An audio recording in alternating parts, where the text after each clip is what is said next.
Calaroga Shark Media.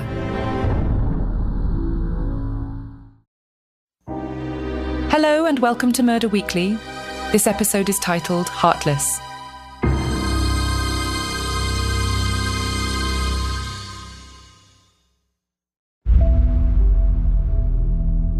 New York, February 14th, 2002.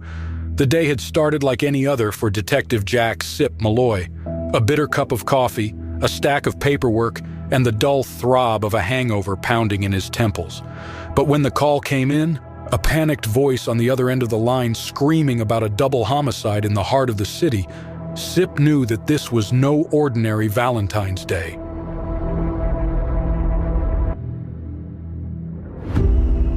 The crime scene was a nightmare made flesh, a twisted tableau of love and death that made even the most hardened cops turn away in disgust.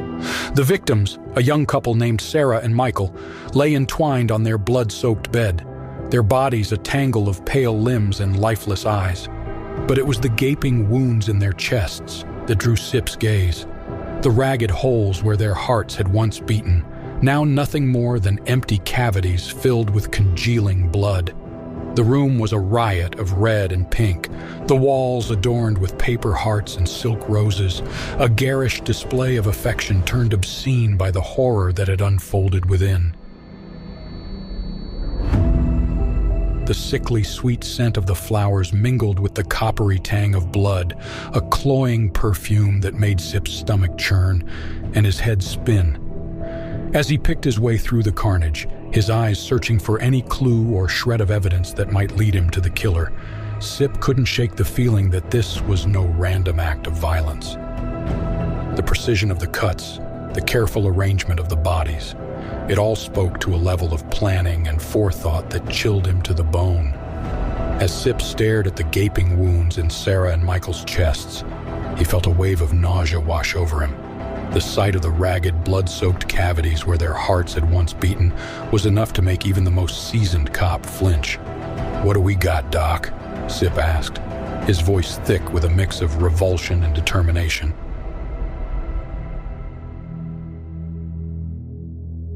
Dr. Emily Chen, the medical examiner, looked up from the bodies, her face grim. "It's unlike anything I've ever seen, Detective. The precision of the cuts, the lack of hesitation marks. Whoever did this had extensive medical knowledge and experience." Sip nodded, his jaw clenched tight. "What can you tell me about the wounds themselves?" Dr. Chen took a deep breath, steeling herself for the gruesome details she was about to divulge. The killer used a scalpel to make a deep, vertical incision along the sternum, then used a rib spreader to crack open the chest cavity. From there, they carefully dissected the pericardium, the sac that surrounds the heart, and severed the major blood vessels and arteries. Sip felt his stomach churn at the clinical description of the brutal act. "And the hearts themselves? Removed with surgical precision," Dr. Chen replied, her voice trembling slightly. "The killer would have had to work quickly to avoid excessive blood loss, but there's no sign of any hesitation or miscuts. It's as if they've done this before. This guy is seriously messed up, but I gotta tell you, he's an artist." Sip's mind raced with the implications of the doctor's words. A killer with medical training, a steady hand, and a twisted desire to steal the hearts of their victims. It was a profile that chilled him to the bone. As he studied the gaping wounds in Sarah and Michael's chests, Sip couldn't help but feel a sense of awe at the sheer brutality of the act. To cut into the chest of a living, breathing person, to crack open their ribcage and tear out their still-beating heart, it was an act of savagery that defied comprehension. And yet, as he looked closer, Sip realized that there was a strange sort of artistry to the wounds, a macabre beauty in the precision and skill with which they had been inflicted. The killer, whoever they were, had elevated murder to an art form, a twisted masterpiece of blood and bone. He turned to Dr. Chen, his eyes blazing with a fierce intensity. "I want every scrap of evidence bagged and tagged, every blood splatter analyzed and cross-referenced. We're going to catch this son of a bitch."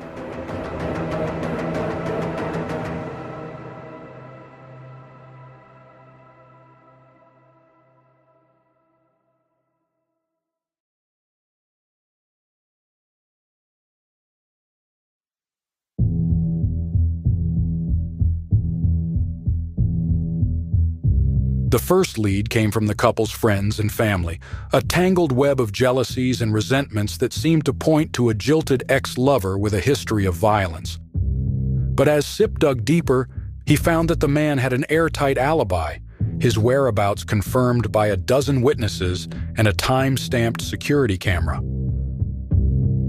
The next suspect was a coworker of Sarah's, a quiet, unassuming man named David, who had always seemed a little too interested in her personal life. When questioned, David broke down in tears, confessing to a secret obsession with Sarah that had consumed his every waking moment. But as much as Sip wanted to believe he had found his killer, the evidence just didn't add up. David had no medical training, no access to the couple's apartment, and no way to overpower two healthy adults in the prime of their lives.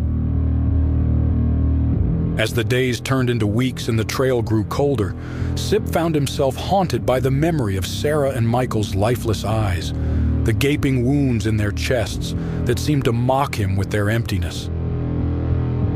He pored over the crime scene photos until his vision blurred, studied the autopsy reports until the words swam before his eyes. But still, the killer remained elusive, a phantom that danced just beyond his grasp.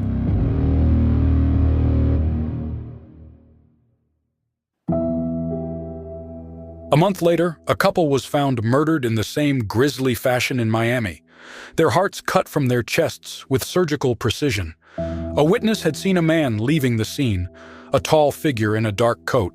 Sip called down to Miami. The voice on the other end was gruff, tinged with the weariness of a man who had seen too much. "Detective Mick Reyes, Miami PD." "Sip, Malloy, NYPD. I need your help on a case." There was a pause, followed by a heavy sigh. "What have you got?" Sip leaned back in his chair, rubbing his eyes. "Double homicide, couple found on Valentine's Day. Killer removed their hearts with surgical precision. Left a note. The heart wants what it wants." "Sound familiar?" Mick's voice dropped, a hint of resignation creeping in. "Yeah, it does. Sounds like the work of a sick bastard we call the artist. Been chasing this jackhole for nearly 20 years now." Sip sat up straighter, his interest peaked. 20 years? What can you tell me about him?" "Not much," Mick admitted, the frustration evident in his tone. "Guy's a ghost. Moves in high society circles. Has a thing for the art world. Leaves a trail of bodies in his wake, always with the same MO. Precise cuts, organs removed, and some twisted, artsy message left behind." Sip jotted down notes, his mind racing. "Any leads, patterns?" Mick laughed, a harsh, humorless sound. "Leads? Yeah, we've had leads. Problem is they all go nowhere. This guy, he's smart, meticulous, knows how to cover his tracks. It's like chasing a damn shadow." "What about the art connection? Any specific galleries, events?" "He's been linked to a few underground shows, black market deals, but every time we get close, he vanishes. It's like he knows we're coming. Look, I'll send you what I can, but I gotta warn you, this guy, he gets under your skin. He'll make it personal, and when he does, that's when he's got you. And if you catch the bastard, give him a few extra hits from me." The line went dead, leaving Sip alone with his thoughts. He stared at the crime scene photos spread across his desk, the blood-soaked hearts and the mocking note. Somewhere out there, the artist was waiting, plotting his next move, and Sip knew that he would stop at nothing to bring him down, to make him pay for every life he had stolen, every heart he had broken. But as he looked at the photos, at the savagery and the precision, Sip couldn't shake the feeling that he was in over his head, that this case, this killer, would test him in ways he had never been tested before, and that in the end, the price of justice might be higher than he was willing to pay. A year later, on the eve of Valentine's Day, Sip received a package at the precinct. A heart, still warm and beating, nestled in a bed of red rose petals. The note attached read, "To Detective Malloy, with love.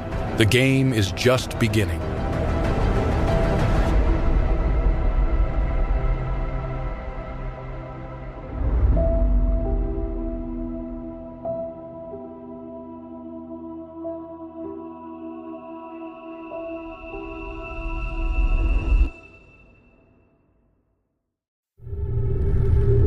Murder Weekly is a Calaroga Shark Media production, written and hosted by Aidan I. Flanagan, produced by Mark Francis, executive producers Mark Francis and John McDermott.